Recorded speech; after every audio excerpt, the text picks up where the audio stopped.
Good morning, Tim. Nice to meet Yes, you. very nice to meet you too. And you're in Japan. I'm in Japan, in Osaka right now, yes. I've not That's been where I to. live. Mm. Yeah, I love Japan, but I've never lived there, but visited a few times. Uh, I saw that even on YouTube, there's Tim Freak Japan. You have a Japanese channel. yes, I have a little tiny group of folks that I talk to in Japan, and I've been across and run events there. Took my daughter there actually when she was small, and we went round. It was lovely. So, how long have you been in Japan? More than 30 years now. I came here in the early 90s. Right, right. Yeah. And Muho, is that a Japanese name? That's the name I received when I ordained in a Zen monastery about 30 years ago. Yeah. Cool. Excellent. Good. Good. So the thing that I've been doing this sort of series, and I thought it might be a good. I haven't done one for a while. A good Yes. place to start our conversation because we've been put together by somebody, a mutual friend, and Yes. said, "Oh, you two should talk," and we have, which is great. Which is a series called "What Is Life." And it was really my What is excuse life? to, yeah, it was just an excuse really to have a conversation with people I found really interesting, because Yes, yes. that seems to me the question I wake up with every day, which is, oh, this is happening again. What the hell is it? And uh, I thought that might be a good place to start, and then we can go anywhere. What's your, either your personal approach, the Zen approach? What's your feeling about what this is we're in? I mean, just as you said, there's this sense of wonder. What is life? When I was young, the question is, what's the meaning of life? Right. Like when I was 7, I lost my mother, and from that point on, there was this question: if this whole game is gonna end anyway, why should I do homework to get good grades? Why would I want to have a job and earn money if I'm gonna die? And even if I have children, they're all gonna die. I didn't understand the meaning of it all. And now I would say, well, there is no meaning to life, but that's beautiful. Thank God, thank Buddha, there's no meaning to life, because if there was a meaning to life, it would be just doing your homework. It wouldn't be fun anymore. So for me now, if you asked me for the meaning of life, I would say there's no meaning in life. That's why I enjoy life. But if the question is, what is life? Well, obviously what is happening now is my life. But as you said, you wake up every morning and there's this, wow, I don't know why.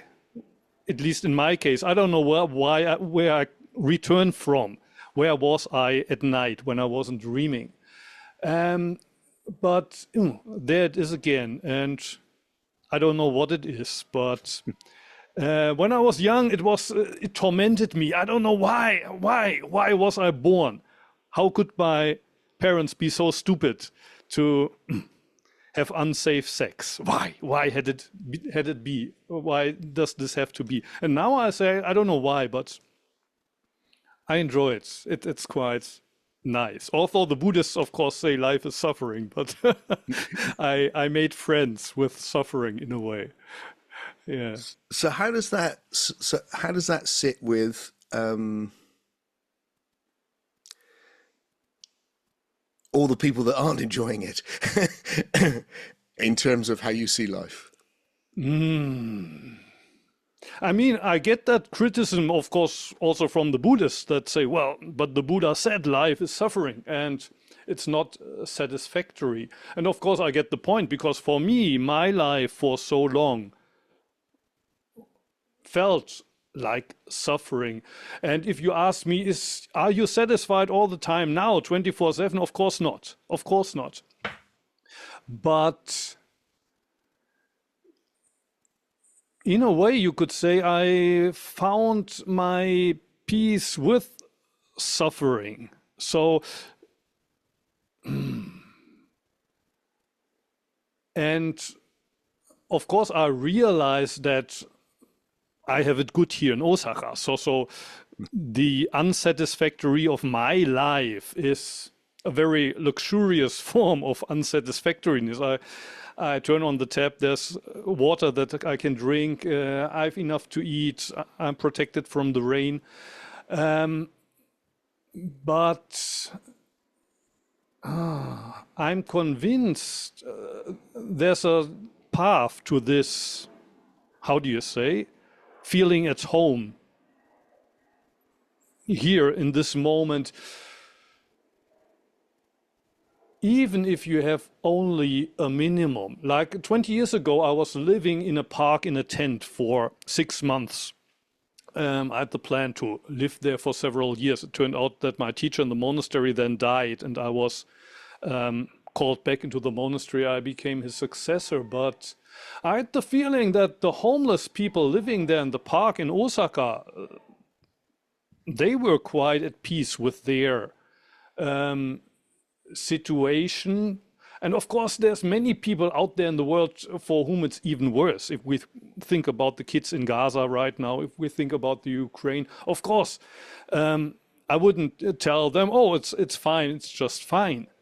But I think in 99% of the cases, what we call suffering is something that we create by our idea. It's not supposed to be that way.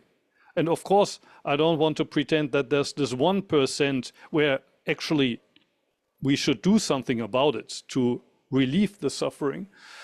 But I think in most cases, when we talk about suffering or not being satisfied, it's something that we create, and there's a way out of that. There's a way out of that. Okay. So you said a phrase. I don't want to just pick you up on silly things, Muho. That's not my purpose. But just because I'm interested, you said it's not supposed to be that way. Supposed by whom?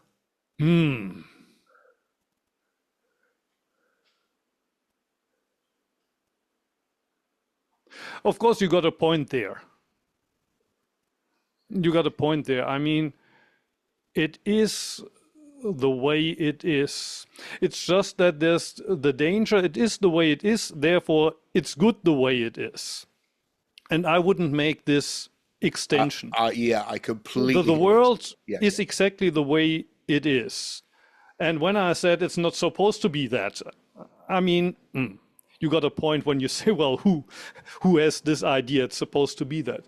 But then there's this other danger of saying, well, it couldn't be any better way. Like, for example, in Germany, there was this philosopher with the name of Leibniz. Even if there's so many things in the world that seem to be wrong, actually God created the world in the best way possible. Just because it is this way, I wouldn't say it's okay, but also, of course, it's strange to say it's not supposed to be that way. It's not bad. It's so you asked when we were connected to what it was I was up to, and the reason I have ended up moving away from the kind of more perennial philosophy or Buddhist perspective and stuff that I've written on in the past is that sense in which the experiences that I've had in my little journey have made me feel like it's not that definitely it's life is not one way, that it's changing all the time, impermanent but changing, and that it's evolving. And this incredible story which science has developed for us of the evolving universe, the revelation 100 years ago that it really looks like what we're in is something which has evolved from the most basic beginnings you can imagine, and then now we're here, and that's an incredible vision. That's what we're in. We're in this process that's unfolding on more, and a sense in which what I would call deep awake experiences that in my life have pushed me towards is that human life is significant beyond avoiding suffering or beyond enjoying the moment. That those are really good things, and hurrah, and reaching out for others and huge. but that actually what we're in is significant, and that what we are is significant, and that because we are that process conscious of itself, and able to, we are that process happening at the leading edge of 14 billion years, and that there's something I find about the older traditions now, nearly all of them, which are inherently, I would say, I don't want to use an emotive word, but kind of negative. They're usually like there's some mistake, we've fallen into an illusion, we need to escape and get back, perhaps, or the self particularly is not really there, and if we can just get back to this place we were before, or we can escape our humanity, all this stuff which causes us to suffer, our attachments, all of that.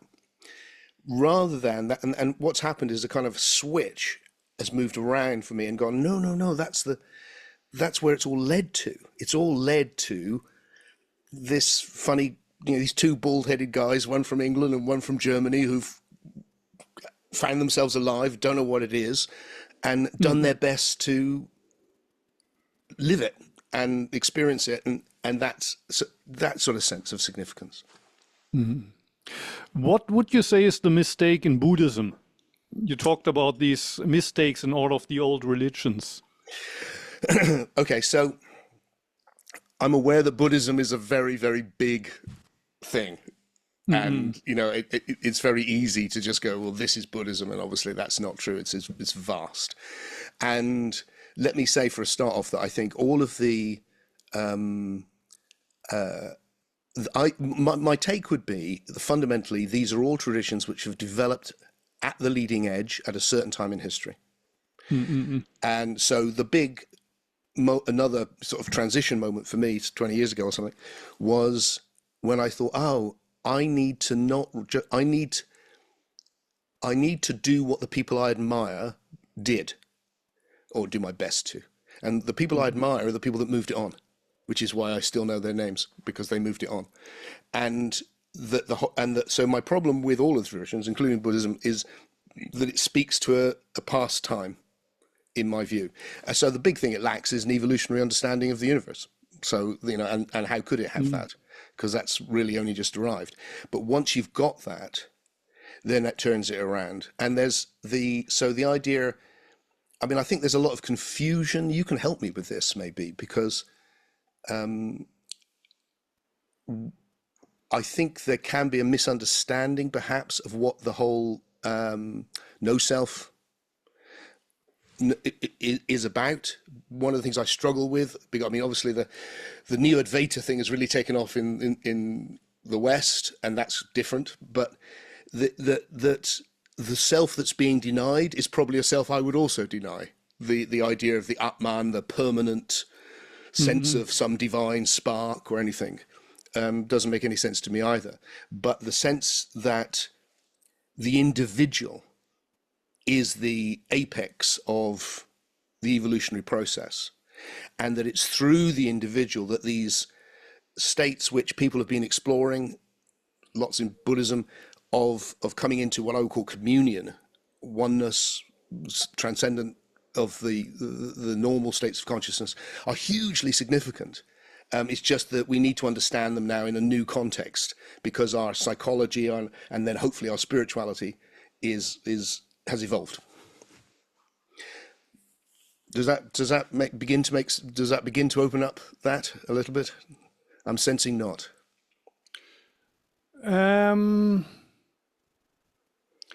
So basically, for you, the point is the teaching of no self, because for you, the sense of self is important, or the individual. I come across. Like I said, I've come across lots of different Buddhisms. So yes. there's a certain Buddhism which is like just be in the moment Buddhism, yes. which I think is inadequate to the mystery. I think yes. there's a Buddhism which goes, it's all in consciousness, a kind of idealist Buddhism. I don't think it is all in consciousness. There's a denial of the actual human self and the human attachments, emotions. I think that's wrong. I think that is our humanity is absolutely central to where we're going. so those are things I come across in the Buddhist community, which I find myself, and things which I've taken on myself in the past that I've now find myself going, I'm not sure about that's right, you know. I think we might need to turn that on its head. But there's also some really good things, which is that I think the states which are being explored are really important. I find a certain thing in the Buddhist community sometimes that it's about experiencing the emptiness. And I love that, I respect that, and I do think we could call the ground empty. I think that's a good name for it. There's a one, for me, I would say the ground is an undifferentiated oneness. Well, if it's undifferentiated, it's empty, but that it's become differentiated into everything. And to me, it's the fullness, which is the thing I want to commune with. I don't want to commune with the emptiness, which is just boring. I'm interested in the fullness, that it's arisen as everything, and particularly that it's arisen as you, because you're the leading edge of that process. So when I commune with your psyche, that's where it feels like things get really, really interesting. And it's the individuality of Muho that attracts me, not some removal of that individuality. However, I think that when we connect in that way, we start to move on to another level of the evolutionary process, what I call the unividual, an individual conscious of that unity. And for me, that's the same thing that the early Buddhists were exploring, I suspect, but through a 21st century lens, just like you might in medicine go, well, it's the same thing which the early doctors were exploring, but now we've got all of this new information and we've moved it on, and that more like that.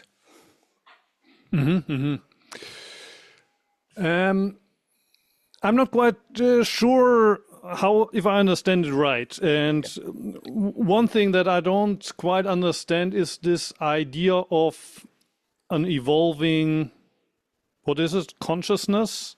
No, I would say that what's evolving is the differentiation of oneness, which is information. And what I find fascinating about physics is it's come down at the moment to going, oh, look, the primal thing we need to understand is information, which is pretty interesting, I think, something we understand with maths. But that information has become you and me, you know, a very, very emergent form. And I'm not a reductionist, so I'm not going, oh, we're really just information. No, we're really this, and it's fucking amazing. But what's evolving, it seems to me, is, well, if the universe is a process, then I'm a process, because I'm part of the universe, and so are you.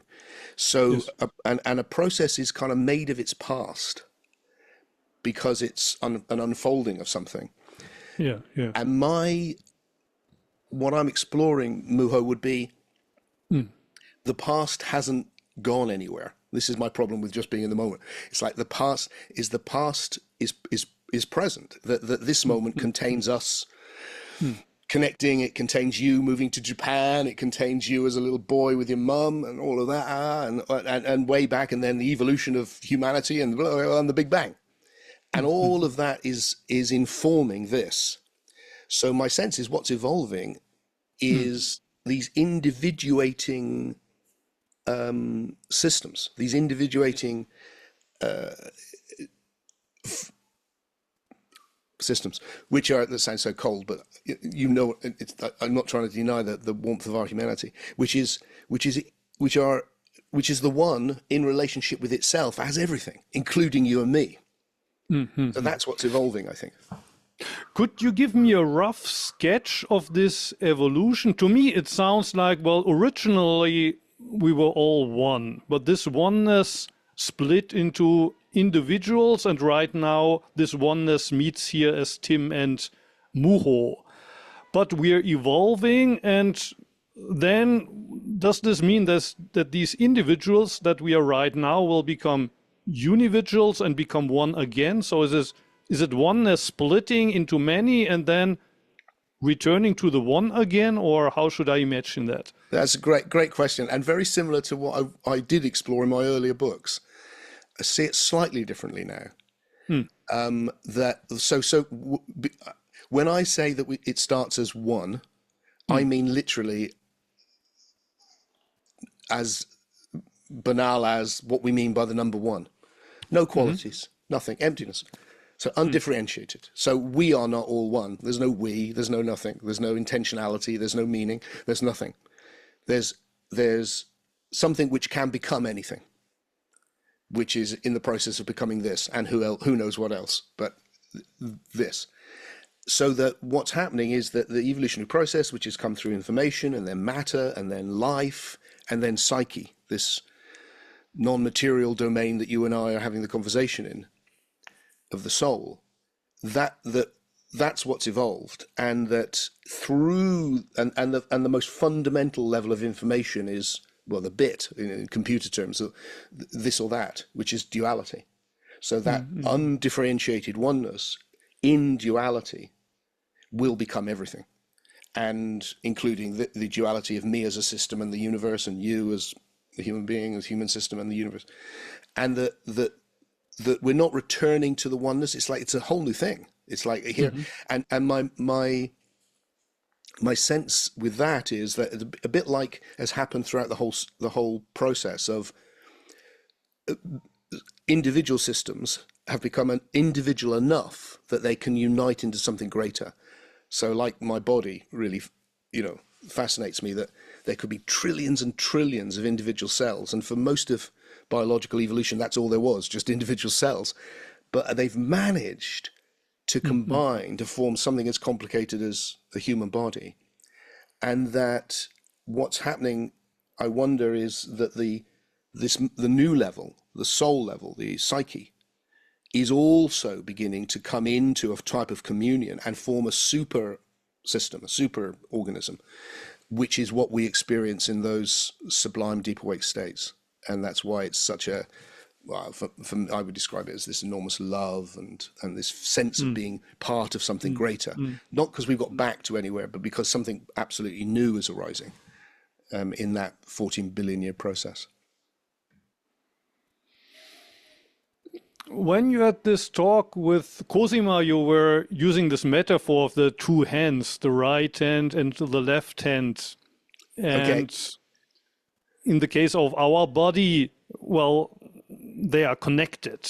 We don't feel our left hand and the right hand separately, but usually when we interact in our daily lives, my consciousness isn't your consciousness. I have no idea what you had for breakfast. Absolutely. So there's this sense of separateness, but I think with the metaphor you try to explain that, well, maybe it's just like, for example, the right hand only thinking it's separate from the left hand. But now I got it wrong, or no, you got the metaphor right, but it was probably a clumsy metaphor. So there's two ways. So there's the old way I would have seen it. I don't know how that relates to, which would have been, really we're all one, but we think we're just the hand, and then you realize, no, we're everything. So that's and that's not what I'm saying. So if I gave that impression, I apologize. What I probably meant, I can't remember, but what I probably meant by the metaphor is, look, once you, it's not that I'm not going to suddenly know what you had for breakfast, but there is a level of communion which we can experience, whereby we form something greater together, and the state in which I recognize my identity is not what I took it to be. So I'm not this skin bag, as Alan Watts put it. I'm more than that, and I am the universe in relationship with itself. I just am. Look, I'm always in relationship with the universe. I'm never ever just Tim, ever. It's always in relationship. So I'm a relationship. So I'm a process, and I'm a relationship. So I'm the one in relationship to itself in this process, but as Tim. So I'm the one as Tim. I'm not really the one or anything like that. I'm really the one as Tim in relationship to everything else. And if I get that, there's quite a big shift, and I come into this greater communion, this what I would call the unividual. So more like that. And it's not like we suddenly realize there's something behind the scenes. There's something in I'm not sure if you have it in Buddhism or not. I don't think I've come across it in Buddhism, but I hear it a lot in modern oneness spirituality, which is that idea that really there's a great mind or a God or consciousness, whatever that is, behind the scenes, and you're all kind of puppets. And it's like, and you realize you're a puppet. Oh, I'm just a puppet, and really we're all this thing, but not that. I feel like no, you're not. The human being is absolutely creative and wonderful. Did that make it any clearer? Because I don't want to confuse you with stuff. To be honest, not really. Or Okay. I'm beginning to understand what you're not trying to say. I'm a relationship, or I'm related to everything. I'm connected to everything. Oneness is a relationship, or I'm a relationship in a relationship to oneness, but as Muho. So we're not all one, or we're all one, but also separate. So a bit like, I don't know, this metaphor will make things worse, but you know, you take a blank sheet of paper and I draw me and I draw you. We're both a blank sheet of paper. Yes. But you're this bit and I'm this bit, and we're in relationship. But we can just think we're just the bits, but we can also go, oh yeah, but we're all the blank sheet of paper, aren't we? And everything is that. Everything is the being of everything, even numbers. Anything which has form has been forming from one formless potentiality. So that there's a commonality with everything, which is I think one of the key experiences which the early Buddhists, and well, not just the early ones, but have been exploring, and I still think those are really, really important. But I just want to put it in an evolutionary context now. I think I get the metaphor, but there's still the question, like you used the metaphor of the blank sheet of paper. Many people use the metaphor of the screen in the cinema also. So Tim and Muho are separate beings on the sheet of paper, but at the same time, I'm Muho and the blank sheet of paper. Tim is Tim and the blank sheet of paper. Which would mean that, in a way, Tim is Muho, but obviously Tim is not Muho, and Muho is not Tim. I would say that you and I are one in the respect that, well, let's try it a different way. Because I'm not saying the screen of paper. That the screen is a favorite of people like Rupert Spira. And what they're saying is, look, there's a thing which is really what you are, which is consciousness, and then these things play out. I'm not saying that at all. I'm saying, look, and thanks for bearing with me, Muho, because I'm aware that, you know, I'll do my best to try and get this across. Let's take the evolutionary picture. So if we let's use the scientific term for fun. It's the singularity. So everything has come from the singularity. So we're all the singularity. But that singularity has individuated into the universe, including Tim and Muho. So that one has become everything. So if you because we're processes, if we trace ourselves back far enough, yeah, we're the same. But here we're delightfully individual. And we share a lot in common, of course, because we've come from, you know, the mammal line, and then from the human line, and then from the Western human line, and all of that, and that's just on our biological level. I mean, you know, the fact that you can mention Leibniz and I know who it is means we also share a certain or Zen, or you know, so like that. So it's not like really with this or that's behind the scenes, or just like there's one thing which is morphing into everything, and it's meeting, and therefore on that level there's a level in which there's one of us, and then here we're absolutely beautifully individual. And then when we recognize the commonality of being, and this reminds me of Zen a lot. You see, this is an area where, with my exploration of Zen, I think this is something which I've kind of really taken on from it, is that sense of a commonality of being, and being able to, and that when we recognize that, there's a shift, not back to anything, but onwards into something which hasn't been widely recognized before. And then when you see it, it's like, oh, right, okay. So my there's a, and then there's an intimacy. There's a deeper everything, actually, in terms of your relationship with the universe and everyone in it. Did I do any better? Maybe? No? Well, I mean, it's kind of, how do you say? It's easy for me to just listen and then say I still don't understand, because if the, how do you say, the roles were the other way around, I would have to explain what you're trying to explain. Well, we should do the roles the other way around and see how that that goes. Maybe I could say, I imagine there's many, how do you say, points of connection, but probably there's also some difference. Yeah. In Buddhism, you often talk about absolute truth and relative truth. And when you talk about oneness, usually people call this the absolute truth. There's only one, well, being, whatever. In the case of time, it would be the now. There's only one now. Which now? Well, this now. There's no other now. And the past also manifests in this now. It's not that the past wouldn't exist, but you won't find the past anywhere than in this now.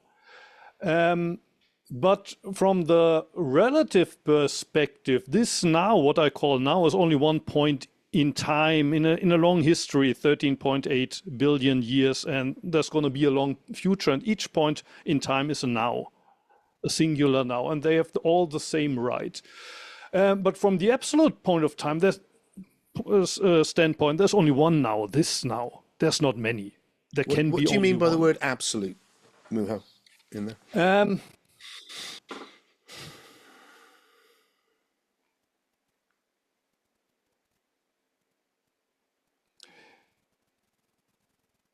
Maybe it's easier to explain the relative point of view. You probably develop this understanding at point when you're 3, 4, 5 years, when you learn to say I. Until then, probably there's only this one sense of there's no other I. You don't even have the idea that there's other people. And usually it takes even a couple of years more to understand that tomorrow is just another day, and that there's 365 days in the year. So you need to develop this sense of relative truth, that everybody has just the same, how do you say, right to claim that he's the center of the universe than you, and that every day in the year is just as now as this day. But the absolute truth, I would say, is what comes before that, and which is even true now, that but there is only one now. How can you think that there's 365 nowadays in the year? Or in the case of consciousness, there's 8 billion people on this planet, and each have a separate consciousness. But at the same time, what I call the absolute truth is there's only one consciousness right now. Which consciousness is that? For the person that maybe sees this in the future on YouTube, I would say it's that consciousness that listens to Tim and Muho in this moment. Of course, this idea of somebody watching this video later in the future is also only something that I have because I'm able to... What about right now with you and me? So I'm conscious of looking in your eyes. You're conscious of looking back. What about then? There's only this one consciousness. What does that mean, though, Muho? To say, because I mean, I'm not again. I'm not. I've said it myself a million times, but I just don't know what it means now. It's like I am conscious of looking at you. You're conscious of looking at me. So, in what way is there one consciousness? And is there a consciousness as it's like a noun? Is there a noun, or is Tim, who is a noun, is conscious of looking at you? It's an activity. I'm conscious of you, and I'm conscious of whatever I focus on. So where's this noun consciousness come from, and why is there only one of them? What did you say, man? Where's this man? No. So this noun. So This what? Noun. Thing. Noun. Noun. Noun. Yes. Yes. Noun. And by the way, I just want to just say to you and how much I'm grateful that you're having this conversation in my language, and I really thank you for that, because my German is rubbish, and I'm aware that you're speaking in a different language. So yeah, so all right. So here's the question. I'll just repeat it so it's clear. I'm conscious of looking at you. You're conscious of looking at me. That looks like two people are engaged in an activity, which is focusing and being conscious. Where does this noun consciousness fit into that? And how is there only one of it? Because it looks like two individual people are engaged in an activity. I think the difficulty that I have, both in expressing myself and understanding you, is getting these two sides together. Right now, there's not a consciousness, Muho's consciousness, being conscious of Tim, but there's only one consciousness. But I wouldn't express myself the way I'm expressing if I wouldn't believe there's a consciousness over there. Of course, I believe in Tim's consciousness, whatever that means, because Tim's consciousness sounds like there's a consciousness and there's an owner of the consciousness. There's somebody to whom the consciousness belongs. But of course, there's no two separate things there. Probably there's only consciousness. But at the same time, consciousness, maybe it's the same in English. In German, it even sounds strange if you put it in plural. In German, you say Bewusstsein, but there's not really a plural to that. Consciousnesses sounds strange, although we believe there must be 8 billion human consciousnesses, but usually we talk about consciousness, or that famous heart problem of consciousness. Traumas. Do you think I want what? Maybe to make it clearer, you need to tell me what you mean by a consciousness or one consciousness, because I don't know what the noun means anymore. Do you mean the psyche? Do you mean the fact that we can have imaginary experience, and is that what you mean, or is it the pure subject? This idea that there's a pure like Bernardo Kastrup or the Spira and those people, that there's a kind of a presence which is somehow a pure subjectivity. Is it that, or is it the mind or the imagination and the psyche? Is that what you mean? Because it gets used to mean both things. I'm trying to work out what it means as a noun, because I might want to come back and go, I don't think that exists. Well, for me, consciousness relates to your metaphor of the blank sheet of paper. Right. Okay. So and of course, well, if you ask me, well, what is it? It sounds like, where on the blank sheet of paper can I find the sheet of paper? And of course, you can't find it anywhere on the sheet of paper. So why do you call the blank sheet of paper, the emptiness, I guess, the undifferentiated? Yes. How does it have the quality of being conscious, and what is it conscious of?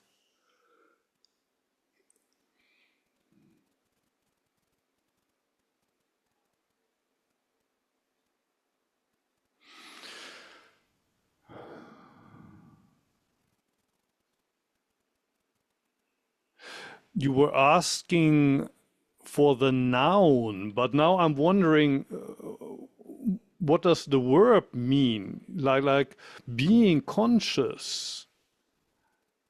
Basically, what we're talking about is this. how would you say, everything we have right now, the experience of this moment. Of course, when I say experience, you could again ask, is this a noun? Is it a verb? What is happening right now? And if that wouldn't be happening, I think that was a metaphor that Sam Harris used some time like that. The lights would be off. Yes. If this wouldn't be here, the lights would be off. But isn't the question, is that, to use this analogy that we've got at the moment, the blank sheet of paper, is that the formless ground that's somehow conscious? Or is it that the formless ground has been informed by information and formed everything, and at a certain level of that, and it's all relational, and at every level, each system is relating on a physical level, and then on biological levels, and then sensory, and then conscious sensory, which is focus sensation, and then imaginal. And so in other words, that what we call consciousness, the fact that the lights are on, is a very emergent level of the 14 billion year process that's come after life. Not the ground. That's a million, it's good. We shouldn't be using the word conscious for with knowledge, conscious. We shouldn't be using that for ages. Certainly not the ground. The ground's empty. It's just one.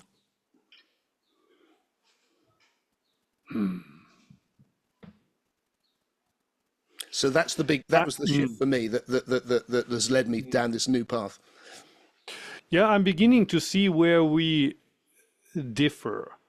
So I think you're saying that it took a long time for consciousness to actually develop, or for the ground to become conscious. So the I'm ground saying that itself is not consciousness. Yes, and that it becomes and that consciousness is a very emergent level of relationship. Mm-hmm. So I'm conscious of this. There's a whole load of things I'm not conscious on. I'm taking in, like I'm not conscious. I wasn't conscious of my left foot. I don't expect you weren't, but now you are, because I've mentioned it. Because wherever you put your attention becomes conscious, because consciousness is, like Carl Jung said, it's like a focused reading of information, whether it's inside yourself, inside your own system, or outside. It's relational. What's been evolving the whole way through is relationships, and this is a relationship. And part of it is I'm taking in huge amounts of information, and some of it really matters, most of it doesn't. And what really matters, I focus on and take in high definition, and that's what I call being conscious. It's an activity. Mm-hmm. So for consciousness to develop, the ground has to split into many. It doesn't. I don't know that I'd say it was split. Maybe it's okay to say split. It's just unfold. It's being informed. It's differentiating, which is why you get. The further back you go, the simpler it gets, until you end up here with this immense complexity and richness, and on all these different levels, including conscious knowing with knowing. The system knows it exists. The rock doesn't know it exists, it seems to me, but I do, and plants do in a limited way. They've got something going on. Would you call that consciousness? It's like everything in evolution. It's a spectrum. But by the time you get to most animal life and us, you can see, oh yeah, look, it's got body awareness, because it needs to, move itself out of the way of predators, and I'm this, and I can hide under this rock, but not that one. And then it's going to get to us, where we're the psyche, the whole imaginal realm, where we spend our time. And we know. So the evolution would be a process of the ground becoming conscious of itself as one eventually. I think that is a important thing that seems to be, I think, is beginning to unfold now. But it's not. I don't think it's like some intentionality that it's set out to do that. Or I don't think it has got anything. Mm-hmm. I think the process has led to, inevitably, to greater and greater emergent richness. And by emergent, I just mean the thing which comes next required what was there before, and now we've got that, there can be this, and that it's an inherently creative process. It repeats the past, but always in a new way, and that creativity, which we're exploring on the level of the psyche and ideas now, will lead it on to the next thing. And one of the next things in the area I'm interested in seems to be that shift in the way that the psyche understands itself, understands what it is, where it goes, oh, hang on, I'm the whole thing which has become Tim, and I'm meeting the whole thing which has become Muho, and there's a connectivity which I could have missed. And that kind of feels like love. That's what I think that deep love is. That.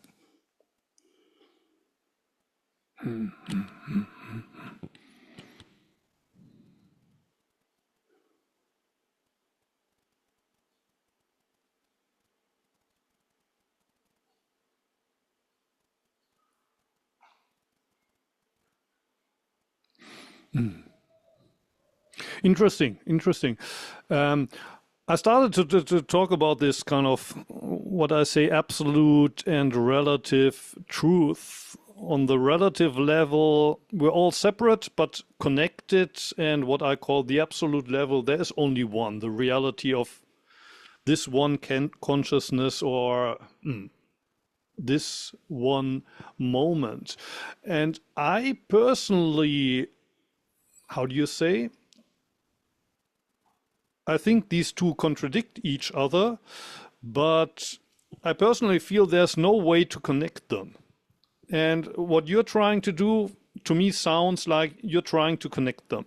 Yes. Because I think they're one thing. It's the kind of, for me, part of the inspiration would be, samsara is nirvana, nirvana is samsara. Yes. That jump that happened with the Mahayana tradition of going, oh, okay, look, so the emptiness is the form, or the forming, I would say, is better. The formless, the undifferentiated is the forming. So this is it, and the oneness is the individuality, and they sit together perfectly, actually.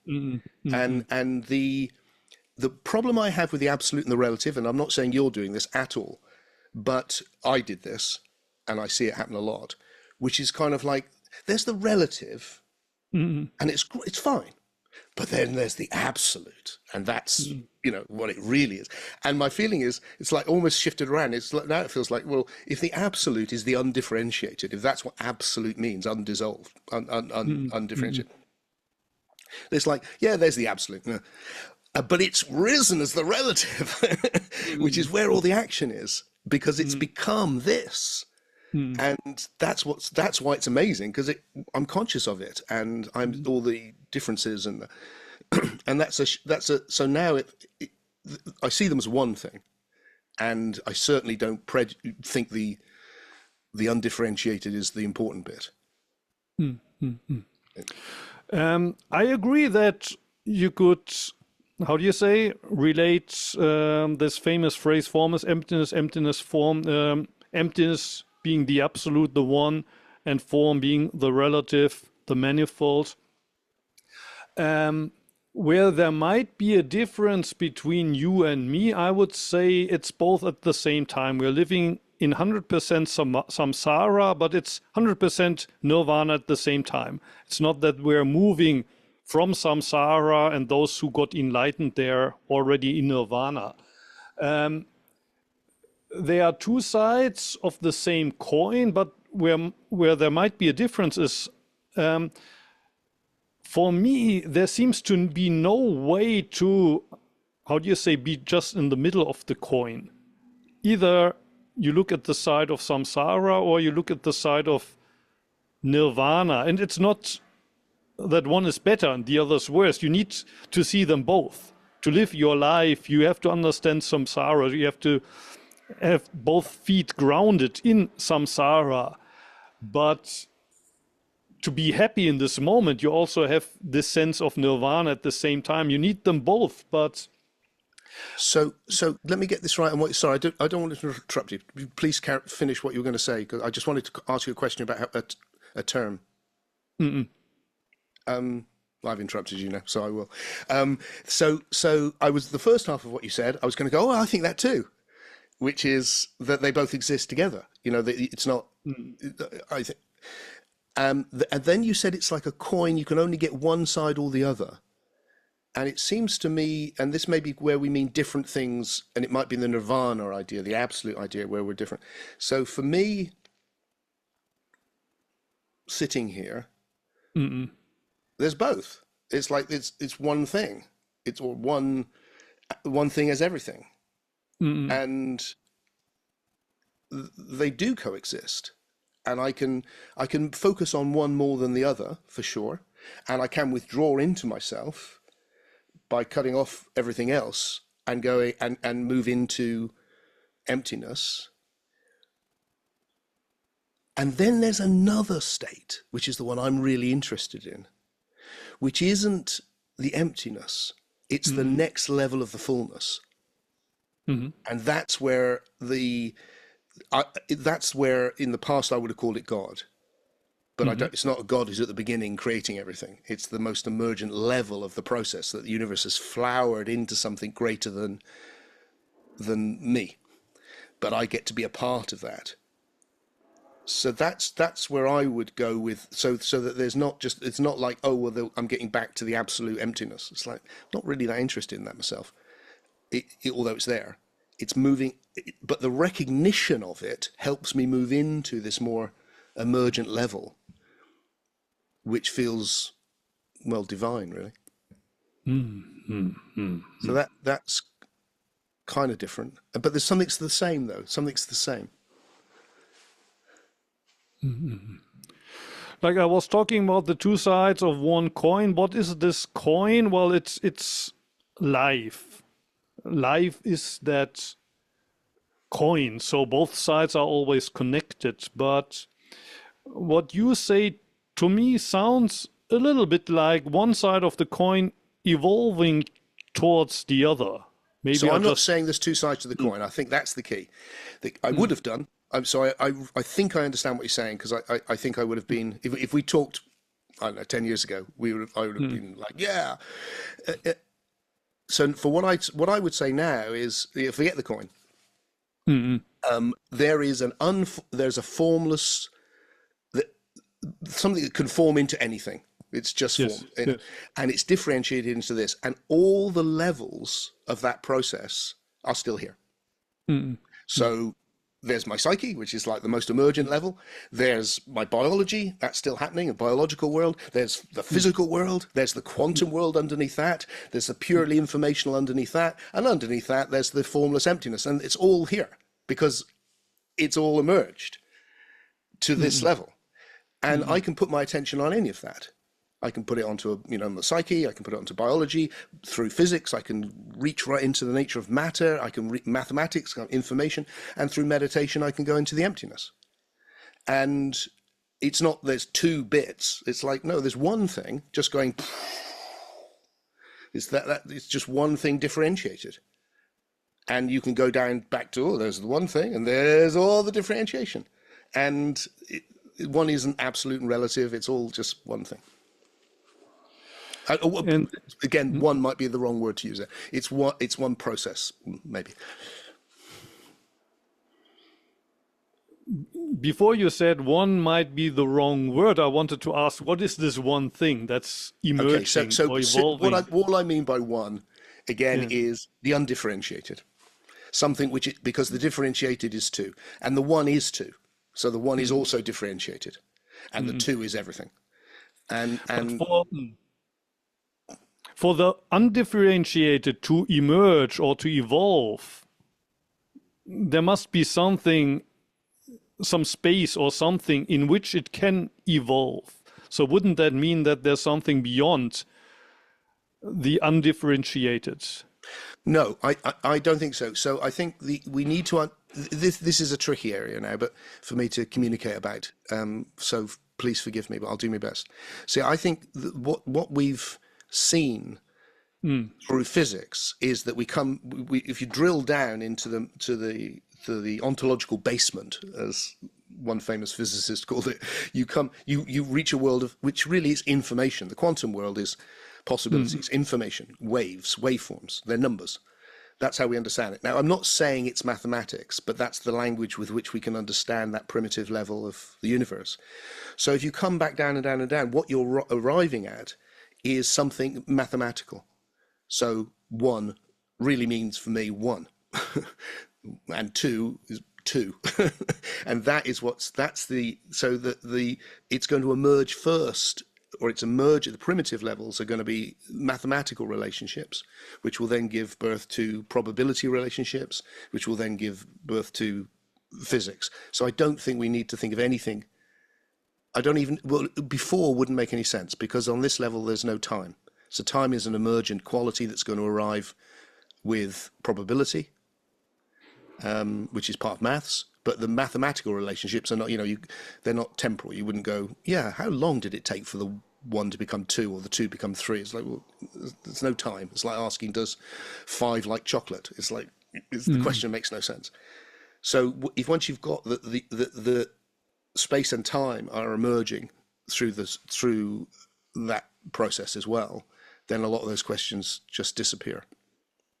But if there's no time, how can be there emerging or evolving? Well, again, it's like if you can see that if you're looking at mathematics, I think you can see, well, you don't get a cube without a square and a square without a line and a line without a point. So that's emergence. That's an emergent relationship where you can have this because you've got this. So it's emerging, but it's not emerging in time. And that necessary relationships which are not emergent in time yet will become time. So 1, 2, 3, 4, 5, 6, 7, which what we call, what the words we use, but that idea of take a number and add 1, that mathematical relationship is going to play out in time. The fact that you've got 3-dimensional objects will play out as space. All of those relationships, mathematical relationships, will echo through. They're the foundation, so you'll see them constantly come up, hence the Fibonacci sequence in my arm and spiral galaxies and all these sacred geometry. All of those things will be a natural outpouring of the fact that there's an informational, mathematical, it's a bit Pythagorean what I'm suggesting here, really, at the base of things.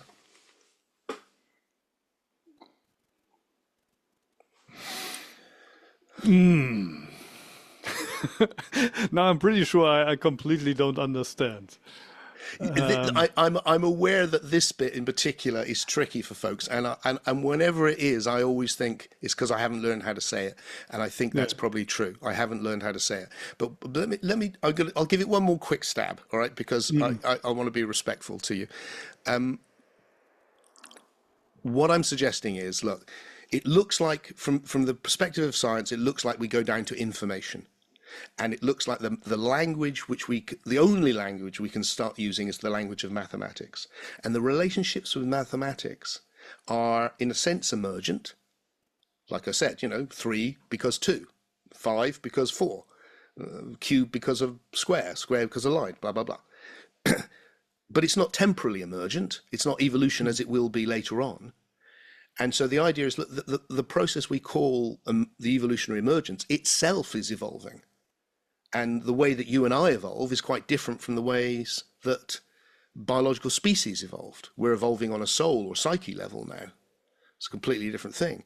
And that the natural selection, biology, was itself an evolution of the previous type of evolution, which allowed physics to come into being. There wasn't natural selection because there was no species, but something more primitive version of the same thing was happening, and then back and back and back, so that you go, so the fundamental, something is undifferentiated, an undifferentiatedness is differentiated, and that's to be understood first of all mathematically.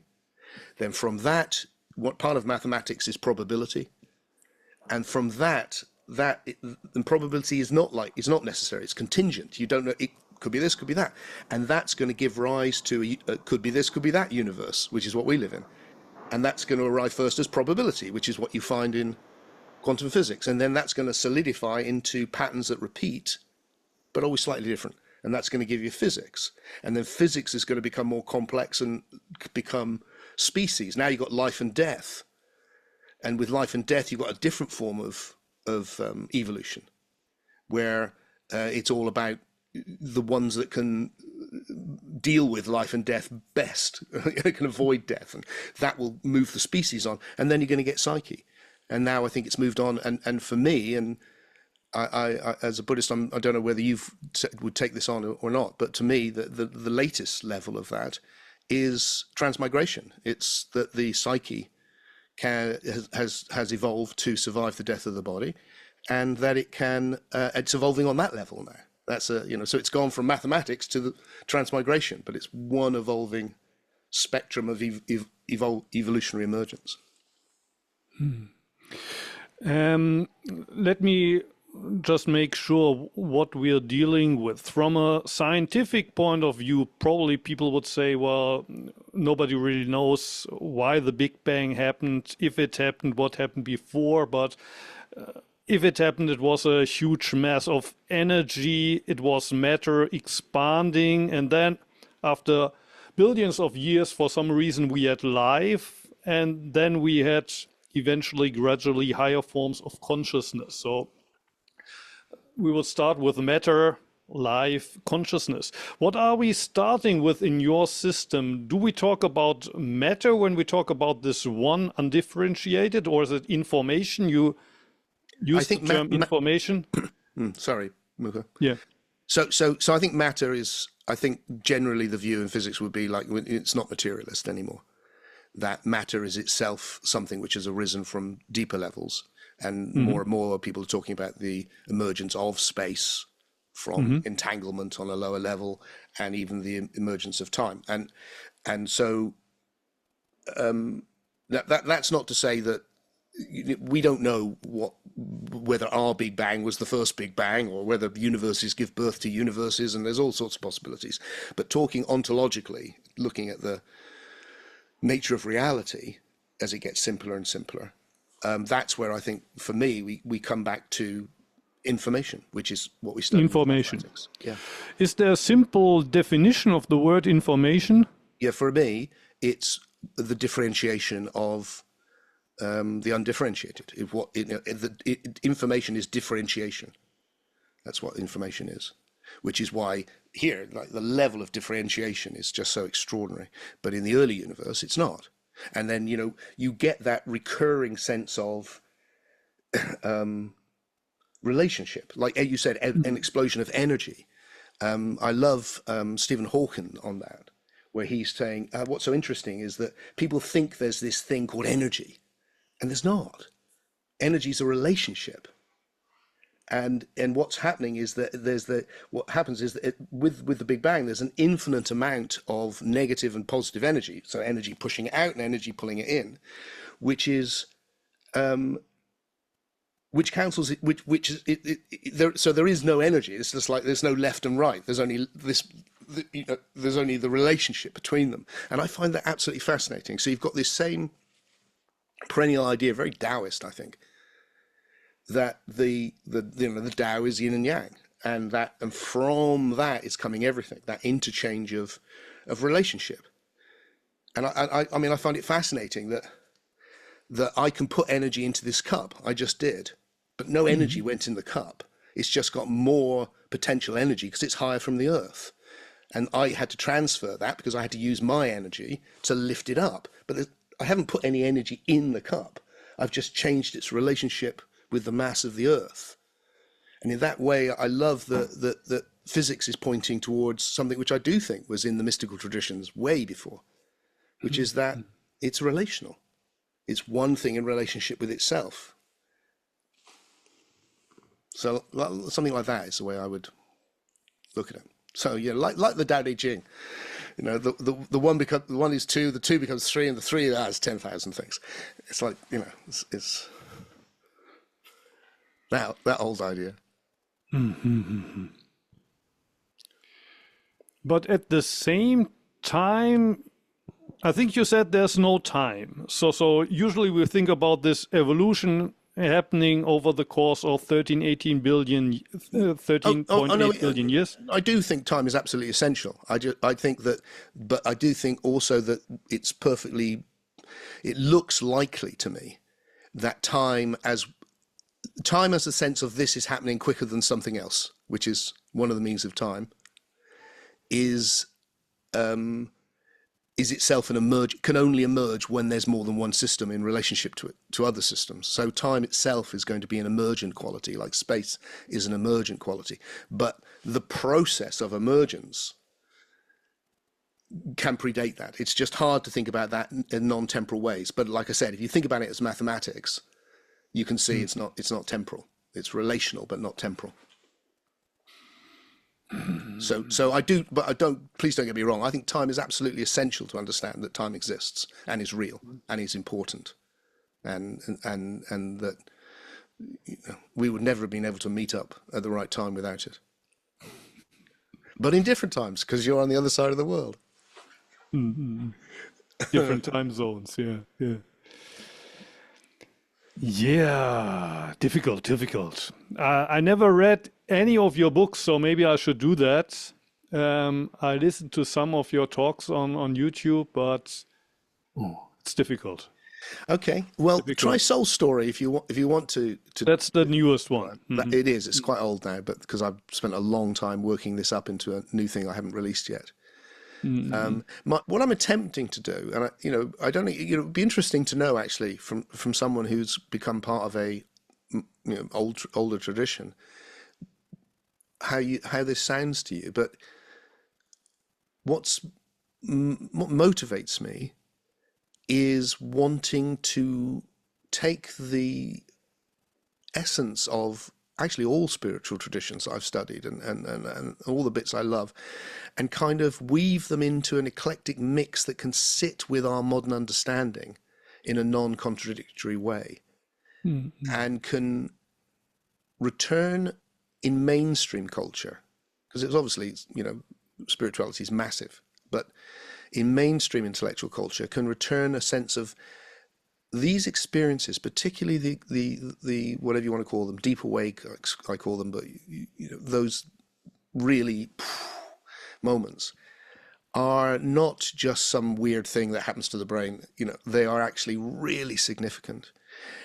That death is not the end, and we can make sense of that in a rational way, which is coherent with what we know about biology, and that life is significant, and that the project I'm working on is called Why Your Life Really Matters, because my sense is when I go into those states throughout my life, that I just feel everyone's life really matters. It's not, and I just want to say that to everyone, and that this enormous love is there, which you can touch into, and that somehow we need to update spirituality. We need a post-scientific spirituality now, which means gathering in the best of everything, because we're an eclectic world now, and putting it through shaking it down, getting rid of the bits that don't stand up, and then weaving together a new spirituality for the next generation to take it on from there.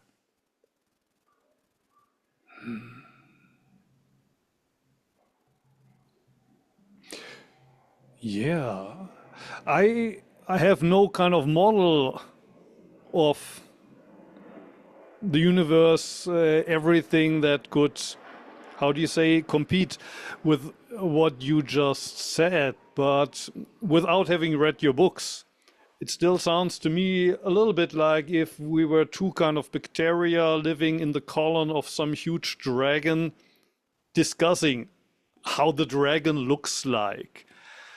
On the other hand, I sympathize with what I got from you saying in the beginning of our talk, that right now we're at the, how do you say, at the forehead. It's right now the two of us discussing, thinking we understood something, or maybe thinking we don't understand it. So I don't want to make light of our ability to try to make sense of this, intellectualize it, trying to get our head around it, even though we know that we can't possibly get our head around it. So although in Zen it's often said you think too much, don't think about it. I'm one of these Zen people who say, well, we have a brain, let's use it. We have an intellect. let's use this precious gift from the universe. On the other hand, I also have this sense, of course we should use it, but I don't know, maybe I'm just too stupid to understand what you've been trying to explain, but somehow I have the idea it's, well, just as I said, two bacteria sitting in the colon of a huge dragon. Well, imagining. It is a very, very big universe. It's very old and the possibilities are endless. So look, for me, I wrote a book called The Mystery Experience many years ago, and that's my foundation. It's like, this is the most enormous mystery. And then we give it our best guess. And I'm with you. It's like, I love not thinking. But I love thinking too. Yes. And they're different things, and it's an activity I can engage in. And what it does is it allows me to reflect on how I am processing my life. And if I don't do it, I process my life anyway. I just don't see how I'm doing it. And part of that processing can be just to say, look, for now, just be in the moment. The sun's on my back, lovely. Those are the easy things to do. That's easy, isn't it? That's lovely.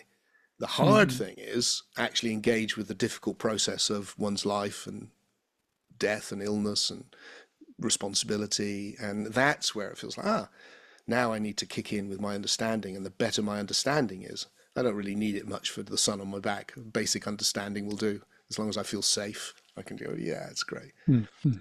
So, or sitting with my eyes closed in meditation, as long as I'm safe, it's like, great. That's but that's the easy bit. The hard bit is to engage with the evolutionary process. But that's also where the meaning is, to come back to the beginning of the conversation with your questions as a young man, which I had the same, but not through tragedy. That comes from the understanding. And what's blown me away on my 65 years of doing this crazy shit has been how much my understanding's changed. And that's exciting.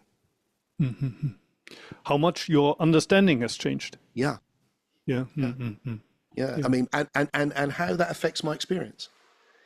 So when I would have had these, when I've, I can do it now. If I come into it's all consciousness, just do it. If I take in the moment as it's all consciousness, everything's arising in consciousness, and I am really that presence, that subjective, pure conscious presence, and Tim is what I appear to be, but what I am is this, then I'm very spacious, and everything is within me, but I'm kind of outside it, and it's happening inside me. And then if I switch that to what I'm employing now, which is there's one the undifferentiated is differentiated as everything, including Tim. It's the same, except now I'm not outside. There's nothing outside. I'm embedded within it. And my individuality isn't what I appear to be. It's what I am. But it's what I am because that being, which is everything, is being Tim. And I'm embedded within it. And it's the same but different. And that's what I see the way we understand does. It shifts it. And for me, it is better. Both understanding and experience is better. So that's been my journey. And do you feel like, so that with your understanding and your experience, that you've that you've arrived at Zen and it's absolutely working for you, and or you meant, is it something which is, does it move a lot? You mean my understanding of Zen? And both understanding and experience, to me they come together. The experience. Both. And not your understanding of Zen, but your understanding of existence through Zen, as it were, or as a Zen teacher. Does it move a lot? Not so much, to be honest.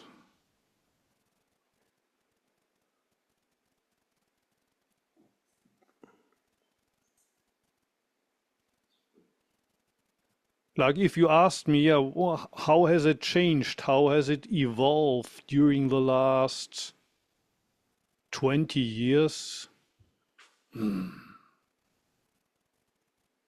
I wouldn't say there's been any radical change. Although this feeling of mystery, so it's not that I grasped something and it's still the same from Sure, 20 years ago, absolutely but see it's that. still the sense of wonder itself hasn't changed so much. Right, right. Yeah, yeah, yeah. The sense of wonder hasn't changed so much. And the expression I would give to it, I mean, it has changed during the last 5 years or so. And that has to do with the influence of a Japanese philosopher, Hitoshi Nagai, Oh, from you whom I mentioned got him. lots of the. His name is Nagai. Nagai. The I first looked name him is up. Hitoshi. Yeah. Yeah. So what is it you've gained from him? Um, this idea that, well, the emptiness, which you could also say is actually fullness, it's not an emptiness of anything, it's fullness, is nothing else than the consciousness in this one moment. The Okay. consciousness that cannot be given a name. Right. It's, well, I say it's Muho's consciousness, or I think it's Muho's consciousness, or I could also say Muho is kind of the physical part of this consciousness, but actually the consciousness itself has no name, no gender, Sure. no nationality, Sure. and that is the manifestation of emptiness right here and now. And well, Nagai would say that's exactly what in Buddhism is called selflessness, because this, what we're talking about here, it has no essence. It exists right now, but there's no essence attached to it. And having no essence is what Nagai says is, well, non-substantiality, selflessness. But it is here, and in a way you could say it's the blank sheet of paper on which the universe appears. It's strange, but without that, the lights would be out. And well, I have the feeling that Nagai's terminology serves a lot to explain Buddhism, or at least my version of Buddhism. Of course, there's lots of Buddhists out there that would say that has nothing to do with Buddhism at all.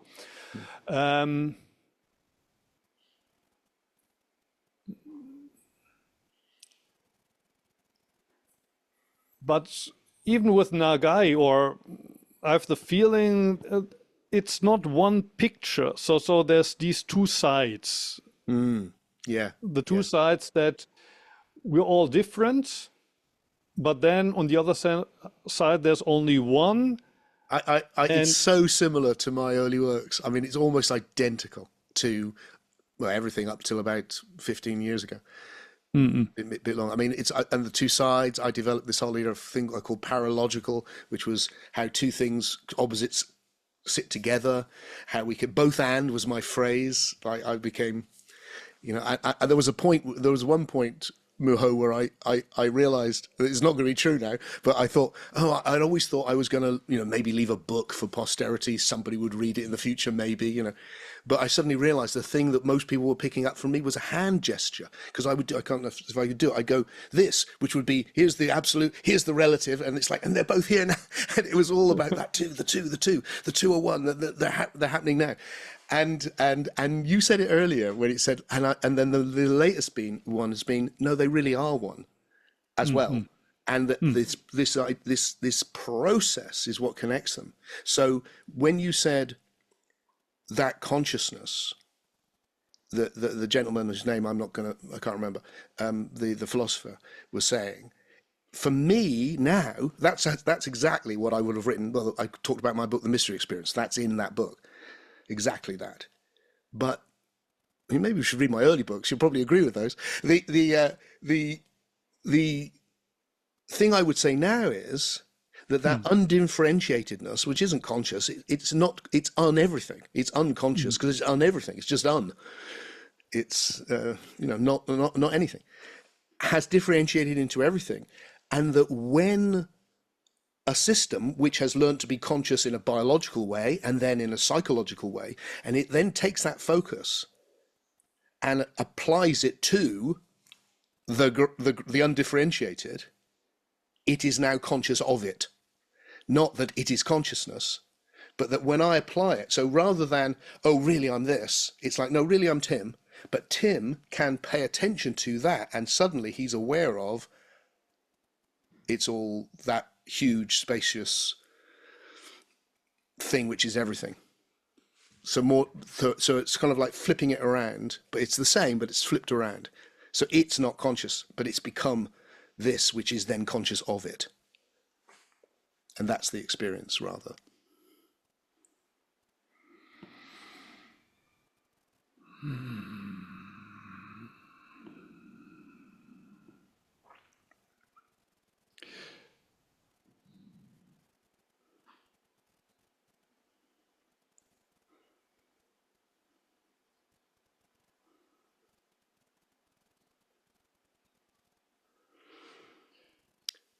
So, But what?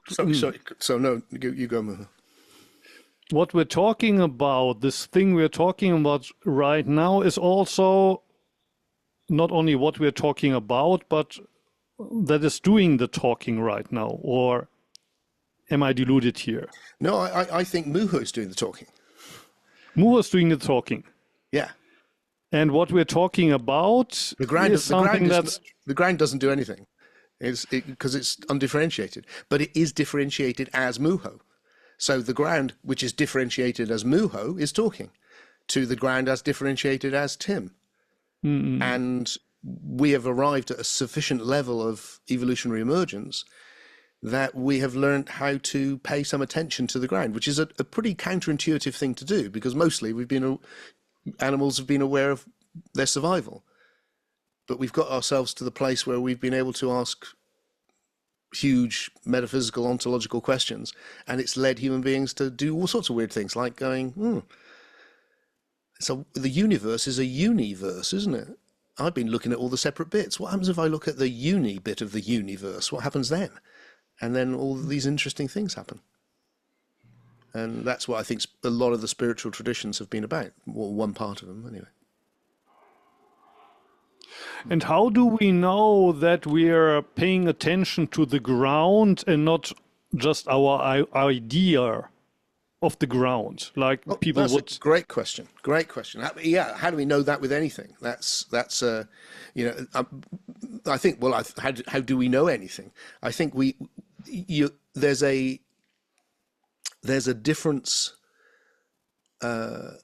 which we learn to discern, I think. But we can always be wrong. I think I'd be wrong about anything. So it seems to me that that what's happening with the psyche is like another sense. It's a sense in which I can sense things. I can see things I can't hear. I can hear things I can't see, and I can sense things like I can't see the oneness or hear it, but I can sense it. How do I know I'm doing that? It's ultimately something I have to decide for myself, like everything. I'm a system that has, what I regard as trustworthy or true. I have to decide for myself, and it's the way in which the experience impacts on me that does it for me. So if you say, let's think of another example. If I started hearing voices claiming they were sending me messages from the planet Zorg, I would be skeptical, and I'd want to be careful with that. But I might reach the point where it was like really I go, no, Muho, I just am. And without knowing what that might mean, we'd have to work out that. And the same with this. It's like if I've done it enough. Now, of course, actually what's happened to me, which I suspect has happened to you, I don't know, but what's happened to me is I walked into these deep awake states spontaneously when I was very young, and then interpreted them through the ideas I had, which were Christian. So it was like, oh, this is God. And then I went east in my teens, and then I started more and more interpreting them through Hindu and Indian Buddhist ideas. and the Sufi ideas and Taoist ideas and all of that sort of thing. And so then it's like, okay, so at the end of all of that, I've realized, oh, you can interpret this in a million ways. So I need to be very careful. I need to see, but the intensity of the experience, that's the thing for me. It's like, and that's why for me, this big love thing is what really does it, not the emptiness. That's how I would say, I have to go with this. In the same way that, how do I know I love my wife? Well, it's hard to say how I know, but I do. And the same with these. It's like, I could be wrong, but I'm going to bet my life on this because of the richness of the experience. How do you know? How do you know the experiences that you're exploring in Zen practice? Well, for me, it's more that when I'm speaking here, obviously it's Muho speaking, but it's the ground. Well, I don't know. I wouldn't use the word ground, but well, it's emptiness, to use the Buddhist term. I'm not. There's emptiness speaking, and at the same time, of course, it's this one person speaking. And how can I be sure about that? For me, it's like what in my mind Descartes realized when he had this famous realization, I think, therefore I am. And you asked this question with the noun. Well, who is thinking there? Who thinks that he is? And some people think that that's what Descartes try to say, there must be a thinker, and others make fun of that. But for me, Descartes' realization is whatever, if even everything else would be, how do you say, a hallucination, the fact there's thinking going on here, there's doubting going on here, I can't doubt. You can't doubt the fact that there's doubting going on here. So how do I know for sure that emptiness exists? Well, for me, emptiness is what's happening here right now. That's the only thing I can't possibly doubt. It would be like doubting that I have the feeling I'm talking to Tim right now. So really, you're using the word emptiness there as consciousness again, is that right? In a way, consciousness. Saying I can't doubt that I'm conscious. Yes. Yes, I agree with that. I can doubt that you're Tim. I could even doubt that I'm Muho. Maybe I only think I'm Muho, but I can't doubt that this is happening here right now. Okay, so I think we're talking about different things then, because I thought you were asking about something else. I thought you were asking about how can, when I say, look, you can put your attention on the undifferentiated, let's say. I thought you were asking, how do you know you're doing that? Because I can be conscious and go, well, I'm definitely conscious, but am I definitely conscious of putting my attention on the undifferentiated? Or is that just kind of a little spiritual fantasy that I've got going and that I like, which a lot of people would obviously say. And for me, it's like, no, these states are so compelling to me that they have the same sort of compelling that I love my daughter. It's like, yeah, no, I don't care what you say. For me, I think I'm going to go with that's for real. And the same with paying attention to the undifferentiated, or more importantly, coming into the unividual communion, coming into God, is the biggest one for me. It's just like, I'm not. If I'm wrong about that, I'm wrong about everything, because that is the most beautiful, exquisite experience I ever have, and the feeling is always, it's more real. Not, I don't know what that would possibly mean. It's a stupid thing to say, really, but that's how it feels because it's more emergent. I think. Just feels like no, this is the most real. So that was what I was trying to answer, which is a different thing. So I'm aware. We've been talking for a while. It's been great. I loved meeting you, and And I don't know whether you were like it already, but you're very Japanese, and which is lovely. It's like you have I love talking to Japanese people, and there's something similar about it. Obviously, you're embedded in that culture. Is there anything, when we set this conversation up, you wanted to ask me questions about things, and I wanted to get to know you. And is there anything which we haven't touched on that you want to grab this time to do, or do you feel like we've baffled each other enough? I think I prefer to leave with this feeling of confusion. Of course, I could try to ask you stuff, but probably it wouldn't change a thing. So I'm quite happy with this. I kind of feel like, as I'm talking to a Zen master, I should take off my shoe and put it on my head and go, I'm glad you're confused. At last. Yeah. Or if you pour out the tea and you just, or some strange stick, but I'm not going to do that. I think we talked in 90 minutes. It was gone really fast fast. 90 minutes. We could speak for days, Muho, I'm sure, because we've got decades of exploration between us. And I have a huge question mark right now hanging over my head, but I'm quite happy with that. Quite happy with that. Brilliant. Well, my day's just beginning. Yours is coming to an end, and it's been a delight to meet you. And my pleasure. Look in your eyes. Maybe there's going to be a chance for some other talk sometime in the future, but yeah. I have to do some studying, I think, before. Well, we're connected now, and that's lovely. Thank you. So thank you to Cece, who are a mutual friend who connected us. So that's wonderful. Okay, my friend. Thank you. Have a nice day. And you.